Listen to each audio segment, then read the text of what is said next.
Hey, Basslightning here. Welcome to Saturday night, Facebook Live and YouTube, respectively. And I have some new song skeletons present, my Creation Cave series, basically. But these ones are closer to being real songs, but not quite there yet. But I just kind of molded them into some instrumental stuff. I have 4 pieces to present. You can see the song titles that are just kind of temporary, that may change to something else. It's just to kind of get the stuff out there and show you my process in the Creation Cave series is really, one step into the journey, 2 steps, 3 steps, 4 steps. This is kind of getting closer to where I'm adding lyrics, and things like that. So, you know, again, not necessarily final product, but very close to adding lyrics and becoming final product. So I'm just getting some stuff out there, just trying to mix up the content a bit, and I'm going to do a little more playing and less narrative tonight, but I will start with some narrative. Let me get the cam set. Looks pretty good right there. Do. Look at that. Oh my. Okay. There we go. So.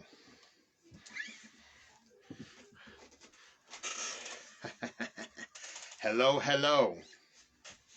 All right, so I have Mr. E-Drummer at my fingertips. Have my channel pedal right below my right foot. Again, straight into my Gamma G50 50 watt single 12-inch solid state. I really like the sound of this amp. It goes louder than I even need it to in here, and it's only 50 watt solid state. It's pretty good. So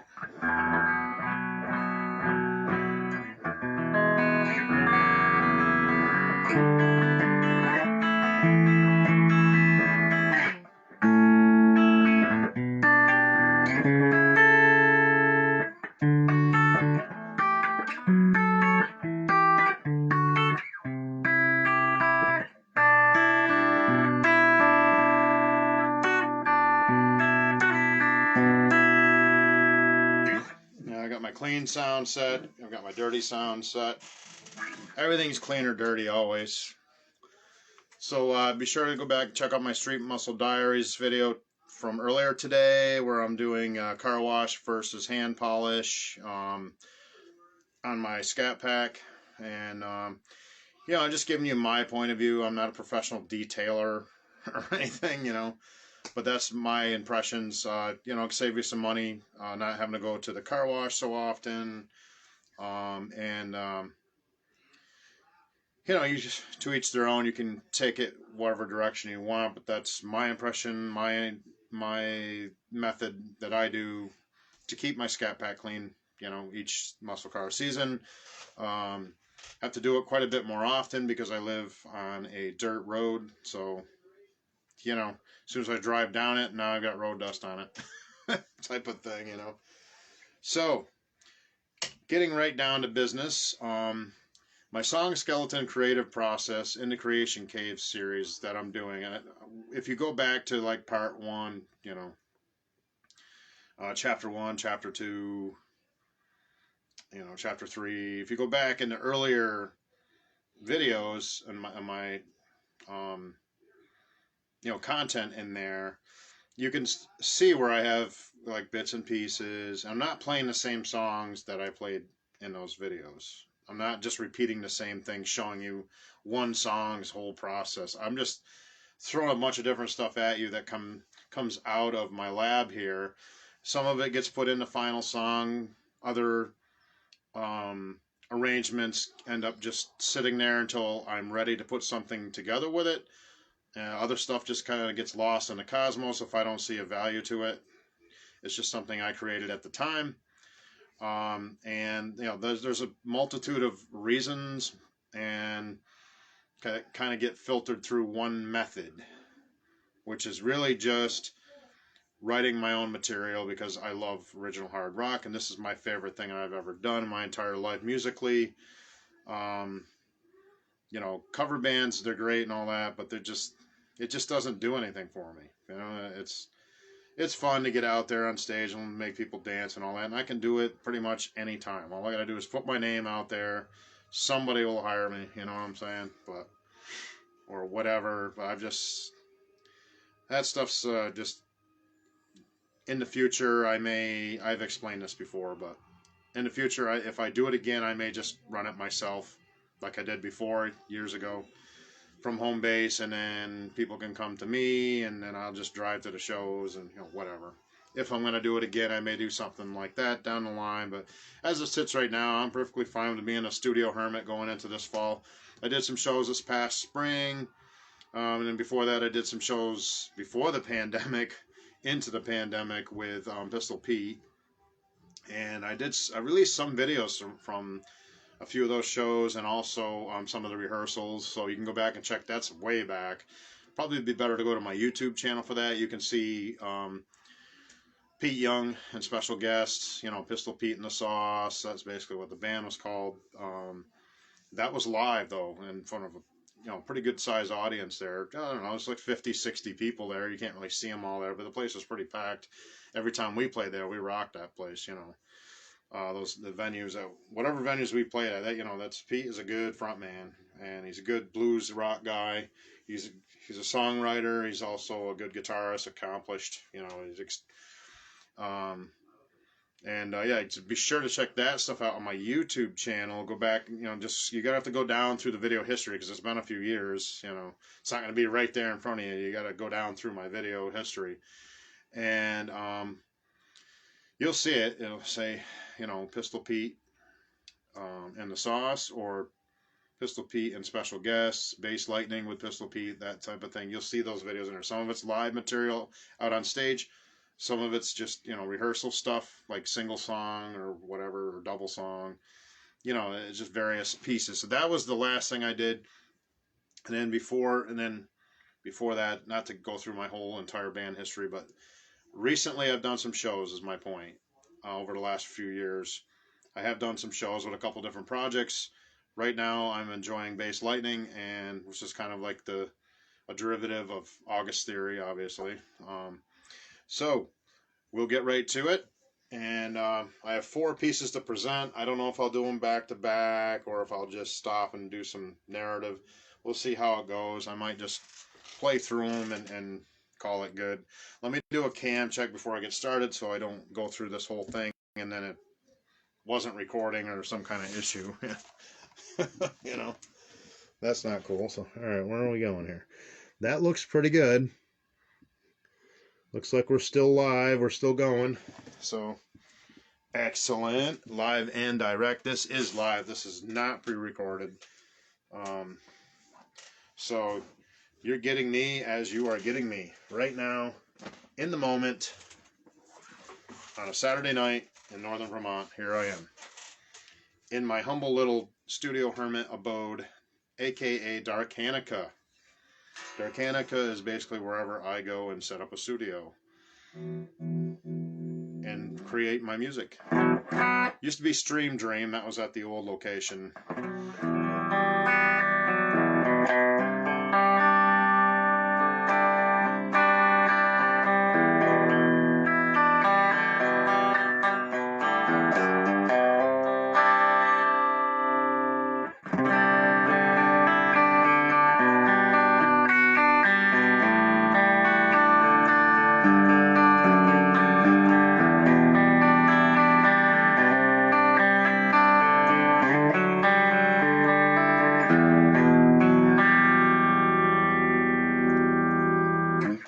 Okay, I'm just fooling around there. So let's get to it here.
Getting attacked by a mosquito while I'm trying to play this song for you all. Oh my God.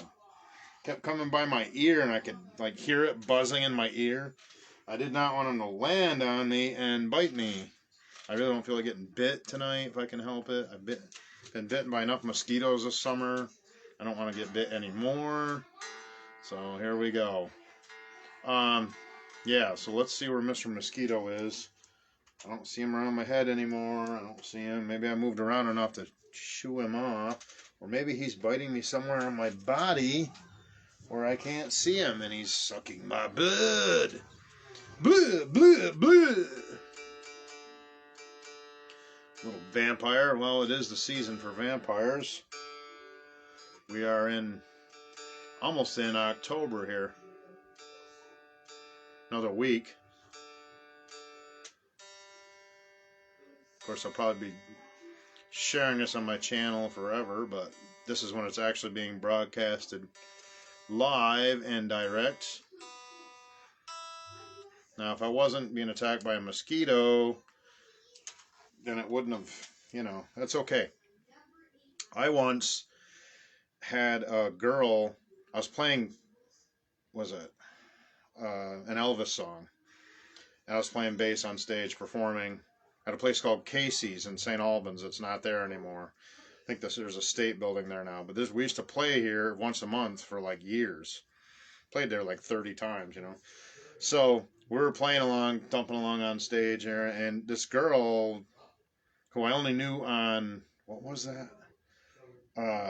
Yahoo Messenger. Believe it or not. That was before Facebook, It was the Yahoo Messenger. It's like Facebook prehistoric, And I don't know what she did. She said something to me and it threw me totally off. And I was right on stage, right during the show, right in the middle of a song. And she walked right up to me on stage and said something. And I can't remember what it was she said. But somehow it threw me off and I ended up just playing the wrong bass line for like, I don't know what it was, like 6 bars, 8 bars, whatever it was. And then I brought it back around. But she totally screwed me up. So whoever you are out there, I don't even remember your name. I just remember your screen name on Yahoo Messenger. I don't even remember her real name. But they had a chat party. There's a club called The Rave at that time, around the corner from where we were playing. And they had all come over, and all these people I was chatting with on Yahoo Messenger. And all of a sudden there were like 6, 7, 8, 10 of them that came in with all their friends and everything. So Yahoo Messenger worked for the local shows. It did work back, before I was presenting everything on video. And so this was in 2001, 2002, whatever it was. All right, let's see here. What are we going to do? We're going to go to the next program.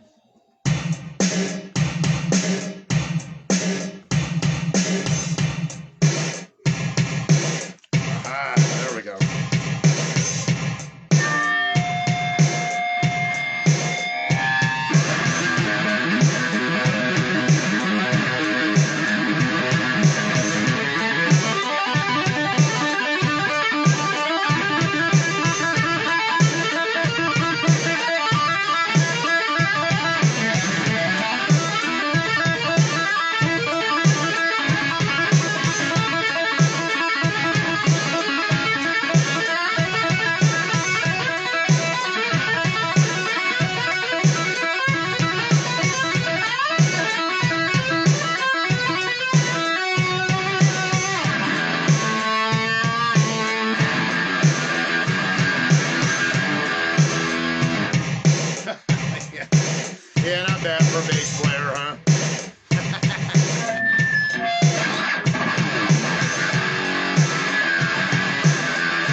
off for you.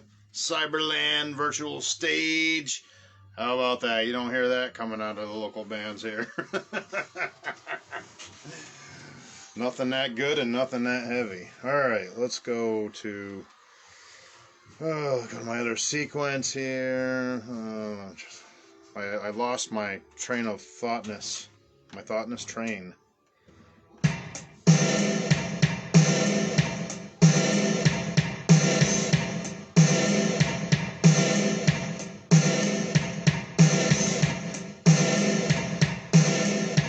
Maybe I just wanted to add a little more depth to that one, so I put some more reverb on that sequence, and yeah, there we go. How about that? Alright, how's everyone doing? We're about midway through the set, so thank you for joining me tonight. Chances are, if you're joining me here live, things didn't work out for you this evening, so thank you all for being here with me, or whenever you choose to watch it. Hard rock and metal always, of course.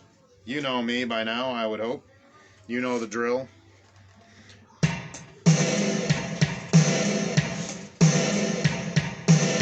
Yeah, yeah, yeah. I just don't know you. I want to see you in my dreams tonight. Yeah. Oh my.